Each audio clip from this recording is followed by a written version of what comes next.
Hello friends, मैं ज्योति आपकी friend बोल रही हूँ ज्योतिष क्रिएटिविटी से। फ्रेंड्स, मैं आज आपके सामने थर्ड सीरीज़ लेके आई हूँ कटिंग के ऊपर कि किस तरह से कैसे कैसे कटिंग्स को ग्रो करते हैं, कैसे कैसे कटिंग्स को चूज़ करते हैं। तो ये थर्ड सीरीज़ है। तो देखिए ये रेत ली हूँ सॉफ्ट वुड कटिंग के लिए। सॉफ्ट वुड कटिंग को ग्रो करने के लिए सिर्फ हम लोगों को बालू मिट्टी लेनी चाहिए, रिवर सैंड। और देखिए इस तरह से सिर्फ रिवर सैंड ही चाहिए उसके लिए, सॉफ्ट वुड कटिंग के लिए। और सेमी सॉफ्ट वुड कटिंग के लिए रेत और मिट्टी का मिक्सचर होना चाहिए। और हम लोग को हार्ड वुड कटिंग के लिए सिर्फ गार्डन सॉइल चाहिए, बस और उसके अलावा कुछ भी नहीं। ना ही कोई फर्टिलाइज़र दीजिए, ना ही कोई खाद दीजिए, कुछ भी ज़रूरत नहीं होता है।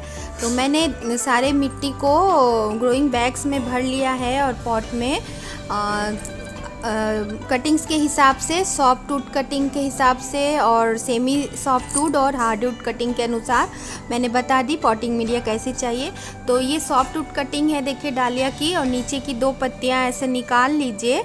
और बालू जो होता है, सिंपल सैंड, और कुछ भी नहीं चाहिए, उसमें एक होल बनाकर और दे दीजिए। ये देखिए, ये इसका नीचे का नोड है, बस एक नोड, ऊपर का नोड नहीं देना है मिट्टी के अंदर। और बस एक नोड हम लोग होल बना के मिट्टी में डाल देंगे।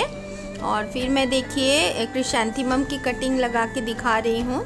नीचे की खराब पत्तियों को हटा देना है और एक नोड मिट्टी के अंदर जानी चाहिए। एक या दो नोड आप डाल दीजिए, लंबी है ये तो।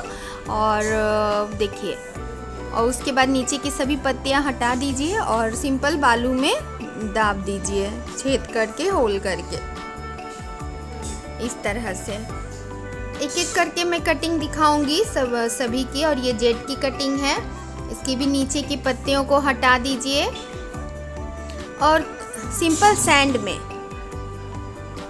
क्योंकि ये सारा सॉफ्ट वुड कटिंग है, सिंपल सैंड में इसको मैं होल बना के मिट्टी में डाल दी हूँ। और इसकी छोटी सी छोटी जेड की कटिंग लग जाती है तो काफ़ी अच्छा रहता है। जेड और वॉन्डरिंग ज्यू को मैं उसकी भी नीचे की पत्तियों को हटा दूँगी।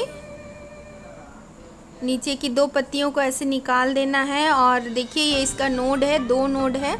तो एक मिनट में ऐसे खड़ा करके नहीं, लिटा कर इसको कटिंग लगा के आपको दिखा रही हूँ। और लीफ को पॉली बैग के सहारे से दे दूँगी कि इसका लीफ थोड़ा टच नहीं होना चाहिए मिट्टी में, नहीं तो वो गल जाएगा। और दो नोट को ऐसे लिटा दी हूँ और ऊपर से बालू को, रिवर सैंड को ढक दी हूँ ताकि उसका ज़्यादा से ज़्यादा एरिया कवर हो और उसके स्टेम ज़्यादा से ज़्यादा रूटिंग हो पाए। और ये देखिए कैलेंचू है, और ये तो इतना इजीली प्रोपगेट हो जाता है, लीफ के थ्रू भी होता है और कटिंग के थ्रू भी होता है। मैं दोनों तरीके से आपको प्रोपगेट करके दिखा रही हूँ। देखिए इसको बालू में धंसा देना है इस तरह से, उसके एक नोड को। और लीफ के देखिए ये जो नोड है उसको भी ऐसे करके मैं होल करके मिट्टी में दाब दूँगी। इसके देखिए सभी लीफ को दाब दूँगी और लीफ के थ्रू ही प्रोपगेट हो जाएंगी। और ये इसको भी मैं मिट्टी में दबा दूंगी। और याद रखिए कि कटिंग जब आप लगाएं तो वो फिर हिलनी नहीं चाहिए। कटिंग लगाने के बाद जहाँ भी रखना है वहीं एक जगह रख दीजिए और बार बार मत उसको हिलाइए, किसी शेडी एरिया में रख दीजिए कटिंग को। ये देखिए बोगनविला का कटिंग है, हार्ड वुड कटिंग है ये। तो इसके लिए ऐसी पॉटिंग सॉइल चाहिए, मिट्टी। क्यों मिट्टी चाहिए? क्योंकि ये एक हार्ड वुड कटिंग होता है और अगर हम लोग सैंड में डालेंगे तो ये हिल जाएगा और हिल जाने के बाद एयर पॉकेट बनेगा और फंगल इन्फेक्शन हो जाएगा मिट्टी के अंदर। तो एकदम हार्ड इसके लिए मीडिया चाहिए और कुछ भी नहीं। इसमें कोई फर्टिलाइज़र नहीं देना है। अगर कोई भी फर्टिलाइज़र हम लोग किचन वेस्ट कंपोस्ट का दे रहे हैं या गोबर की खाद दे रहे हैं तो फुल्ली डिकम्पोज होनी चाहिए, उसके बाद ही हम लोग हल्का सा मिला सकते हैं। और इस तरह से देखिए लगाना है कटिंग को। कटिंग लगाने के बाद बिल्कुल भी एक जगह रख दीजिए और बिल्कुल भी मत हिलाइए, पानी भी धीरे से दीजिए, कटिंग हिलनी नहीं चाहिए। और ये पेंटास की कटिंग है, इसको देखिए मैं सेकेंड वाली मीडिया में लगा रही हूँ जिसमें बालू और मिट्टी का कॉम्बिनेशन है, हाफ हाफ। और ये रात की रानी का कटिंग है, इसको भी मैं बालू और मिट्टी वाली हाफ हाफ कॉम्बिनेशन में लगाऊंगी, जिसमें 50% रेत और 50% गार्डन सॉइल है। उस वाले में रात की रानी को भी लगाऊंगी और पेंटास को। और ये गार्डेनिया का प्लांट है, कटिंग है, इसको भी मैं मिट्टी में लगाऊंगी। और ये देखिए ये सॉफ्ट वुड कटिंग है, तो इसको मैं सिंपल रेत में लगाऊंगी कोलियस को। बहुत ही अच्छा से ये तुरंत प्रोपेगेट हो जाता है। इन सब बातों का ध्यान रखिए और कटिंग लगाने से पहले कटिंग्स को 1 घंटे फंजीसाइड के पानी में डुबोकर ज़रूर ही रखिए। और देखिए ये हार सिंगार का है, मैं इसकी कटिंग को तैयार कर लेती हूँ। इसके लीफ को और ब्रांचेस को एक्स्ट्रा हटाकर थोड़ी ही पत्तियों को रहने दूंगी, सारे पत्तियों को नहीं रहने दूंगी, क्योंकि ये इसके लीफ ज़्यादा नहीं रहने दूंगी, क्योंकि फिर रूटिंग में प्रॉब्लम होगी। लीफ रहेगा तो इसे ज़्यादा फूड चाहिए होगा, इसीलिए कम से कम लीफ रहने दूंगी, 2-4 लीफ ही छोड़ूंगी और बस और कटिंग को लगा दूंगी। इस तरह प्रूनर की मदद से हटा देना है लीफ और मिट्टी में होल करके घुसाकर अच्छे से प्रेस कर दीजिए, दबा दीजिए। इस तरह से सारे कटिंग्स को एक एक करके लगा देना है, ये देखिए। और ये बाकी बचे क्रोटन्स की कटिंग को भी मैं लगा दे रही हूँ।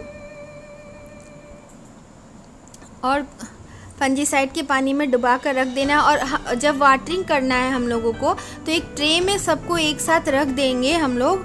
और ये मैरीगोल्ड का है, और ट्रे में रखने के बाद उस ट्रे में हम लोग पानी दे देंगे, तो मिट्टी अपने ज़रूरत के अनुसार पानी खुद ब खुद टान लेगा, खींच लेगा कैपिलरी एक्शन के थ्रू।